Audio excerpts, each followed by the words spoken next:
السلام علیکم، میں ہوں وقار احمد اور آپ دیکھ رہے ہیں مائنڈ میٹرز۔ اگر کوئی فرد اپنی کسی جاہلانہ روش، خیالات یا رویے کے حوالے سے جب اس کے سامنے کوئی عقلی دلیل رکھی جائے، ان کے رویوں، ان خیالات سے جو متصادم ہوگی یقیناً، تو اس کے بعد یعنی اس عقلی دلیل کے بعد وہ اپنی اس بات پہ زیادہ مستحکم ہو جائے، وہ زیادہ اسٹرانگلی بلیو کرنا ان پہ شروع ہو جائے، تو اس کو بیک فائر ایفیکٹ کہتے ہیں۔ اور بیک فائر ایفیکٹ جو ہے اس پہ سائیکالوجی میں بہت ساری اسٹڈیز ہیں، بہت سارا کام ہوا ہے۔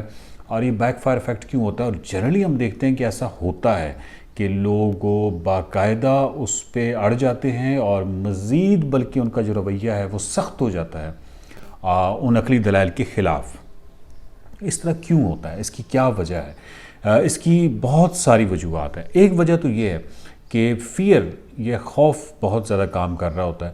خوف سے میری مراد یہ ہے کہ جب بھی آپ کسی کے کور آئیڈیا کو چھیڑیں گے، ایک ایسے آئیڈیا کو جو بہت ہی کور ہے اور بہت ہی اس کی بنیادی خیالات سے تعلق رکھتا ہے، اس طرح کی بہت ساری چیزیں ہو سکتی ہیں۔ مثال کے طور پہ بچپن کے اندر جو اسپیشلی ڈیولپمنٹل فیزز کے اندر جو خیالات ڈالے جاتے ہیں، وہ خیالات یعنی جو مائع خوف کی کہانیاں سناتی ہیں، یا بہت ساری ایسی چیزیں جو اس کو معاشرے میں ادھر ادھر سے ملتی ہیں جو خوف پر مبنی ہوتی ہیں، وہ تمام چیزیں جو ہیں وہ کور آئیڈیاز میں طرف چلی جاتی ہیں۔ اور کور آئیڈیاز جو ہیں وہ سروائیول کی جانب چلے جاتے ہیں، یعنی برین ان کو ایسے لیتا ہے جیسے یہ چیزیں وہ بنیادی انفارمیشن ہے ڈیولپمنٹل فیزز میں جو دی گئی ہے، جی وہ بہت بنیادی انفارمیشن ہے سروائیول سے متعلقہ، سو دیٹ کہ جب آپ کسی کے کور آئیڈیا کو ہٹ کرتے ہیں تو آپ دیکھتے ہیں کہ اس کے اندر ایک خاص قسم کا رسپانس پیدا ہوتا ہے جس کو ہم فزیکل کہہ سکتے ہیں۔ اس کی ہارٹ بیٹ تیز ہو جاتی ہے، اس کو سویٹنگ یعنی پسینہ آنا شروع ہو جاتا ہے، وہ یا تو بھاگنا چاہتا ہے یا وہ لڑنا چاہتا ہے۔ اس کی وجہ کیونکہ برین اس کو بحث نہیں لے رہا، بلکہ وہ برین اس کو ایسے کنسیو کر رہا ہے جیسے یہ تمہارے سروائیول کا پرابلم ہے۔ تو یہ بڑا بایولوجیکل سا معاملہ ہو جاتا ہے۔ آپ اپنے کسی دوست کو سمجھانا چاہتے ہیں اور آپ یہ سمجھتے ہیں کہ اس کو سمجھ جانا چاہیے، تو اس میں بہت سارے انوائرمنٹل فیکٹرز بھی کام کر رہے ہوتے ہیں۔ اور اس کے ساتھ ساتھ آپ کو یہ بھی دیکھنا چاہیے کہ کیا وہ کہیں انٹلیکچولی ڈس آنیسٹی کا شکار تو نہیں ہے۔ انٹلیکچولی ڈس آنیسٹی سے مراد یہ ہے کہ اس کے کوئی یعنی جو میں عقلی دلیل دے رہا ہوں اس کو اڈاپٹ کرنے کی صورت میں کہیں اس کے کوئی ویسٹڈ انٹرسٹ تو نہیں ڈیمیج ہو رہا ہے۔ مثال کے طور پہ اگر آپ ایک سگریٹ بنانے والی جو کمپنیاں ہیں تو دیکھیے ان کو وہ جب آپ بہت زیادہ عقلی دلیلیں ان کو دیں گے، یا میڈیا میں یا حکومت یا مختلف طرف سے سوسائٹی میں کہ یہ ایک مضر صحت چیز ہے، تو وہ یقیناً کسی حد تک تو مانیں گے، وہ آپ کی بات لکھ بھی دیں گے، لیکن اس کے ساتھ ان کا ویسٹڈ انٹرسٹ، ان کا ایک انٹرسٹ جڑا ہوا ہے۔ وہ انٹرسٹ کیا ہے کہ پروفٹ، پیسہ، یہ چیز جڑی ہوئی ہے۔ تو یقیناً وہ کسی نہ کسی جگہ پہ وہ اس کے کوئی حق میں دلیل یا کچھ نہ کچھ ادھر ادھر کی کریں گے، لیکن وہ اس پہ یقین کرنے کو تیار نہیں ہوں گے۔ ایک تو یہ ہے کہ وہ انٹلیکچولی ڈس آنیسٹ تو نہیں ہے۔ انٹلیکچولی ڈس آنیسٹی سے مراد یہ ہے کہ اس کا کوئی انٹرسٹ تو نہیں ہے۔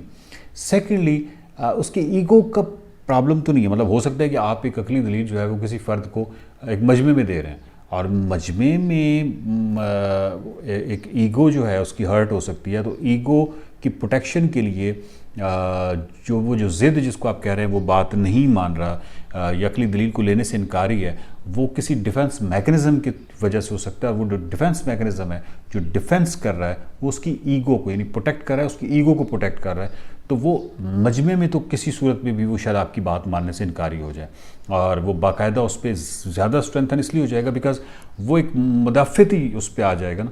تو اس پہ جب آئے گا تو اس کے بعد وہ اس پہ زیادہ کنونس ہو جائے گا اپنے ہی ان باتوں پہ، بیکاز اب اس کی ایگو کا پرابلم ہے۔ وہ خود تو نہیں سمجھتا، میرا مطلب ہے یہ جو بھی پیچھے جو سسٹم یا جو پیچھے معاملات چل رہے ہیں میں ان کی بات کر رہا ہوں۔ تو ایک تو فیئر کا پرابلم ہو سکتا ہے، ایک ایگو کا پرابلم ہو سکتا ہے، ایک انٹلیکچوئل ڈس آنیسٹی کا مسئلہ ہو سکتا ہے۔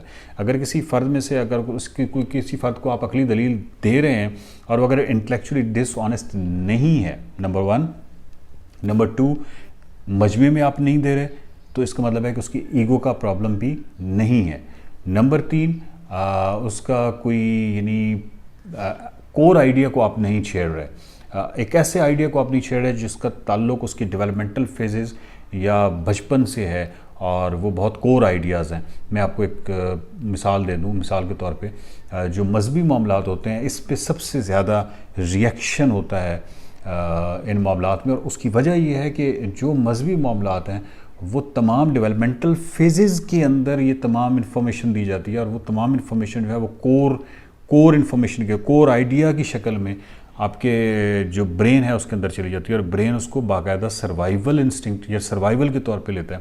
تو جب بھی آپ کسی کے کور آئیڈیا, اسپیشلی مذہبی کور آئیڈیا, یا ایون جو آپ کی کاسٹ کے حوالے سے جو کوئی اس طرح کا آئیڈیا ہے کہ آپ بہت بڑے ہیں, یا جو بھی بچپن میں اگر آپ کو بتایا گیا ہے, سانپ ہے مثال کے طور پہ, تو سانپ کو آپ ہمیشہ یہ دیکھیے کہ سانپ جو ہے وہ دو حوالوں سے آپ اس کو دیکھیے. ایک تو وہ آبجیکٹ ہے, آبجیکٹ سے مراد یہ ہے کہ ایک سانپ بطور آبجیکٹ ہے.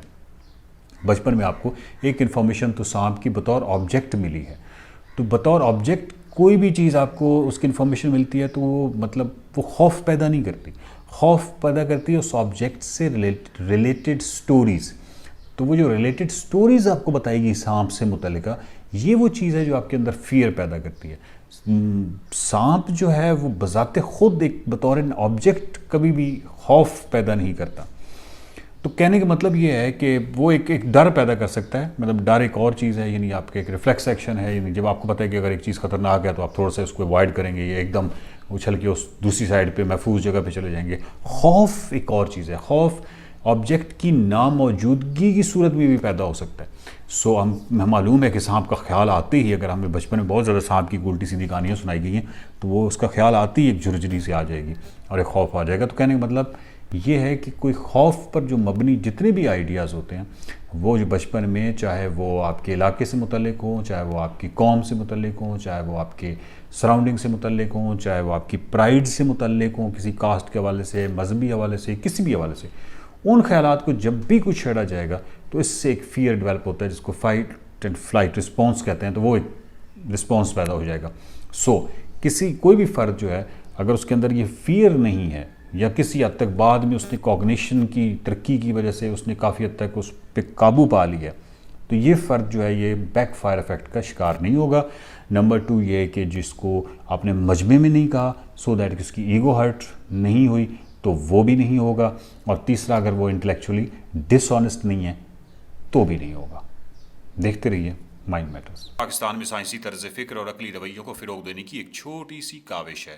آپ اس چھوٹی کاوش کو بڑی کاوش میں بدل سکتے ہیں. مائنڈ میٹرز کے یوٹیوب چینل کو سبسکرائب کیجئے, ویڈیوز کو زیادہ سے زیادہ شیئر کیجئے, مائنڈ میٹرز کے فیس بک پیج کو لائک کیجئے.